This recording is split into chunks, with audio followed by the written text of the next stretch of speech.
गाराहानमा बाबा साझहिला गेला कमन गाराहानमा भिनुसार कमन गाराहानमा बाबा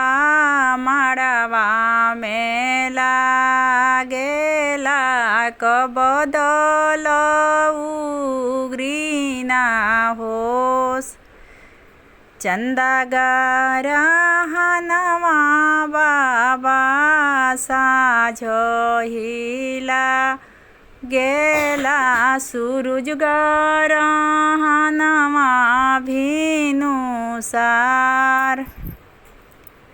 धिया गाराहानमा बाबा मड़वा मेला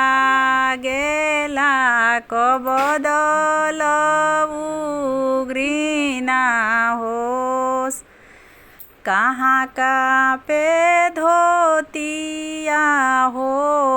कहाँ का पे पोथी या हो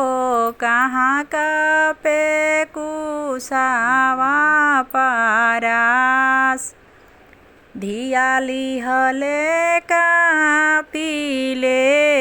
पापा हे कमन पापा कबदल उग्रिना हो।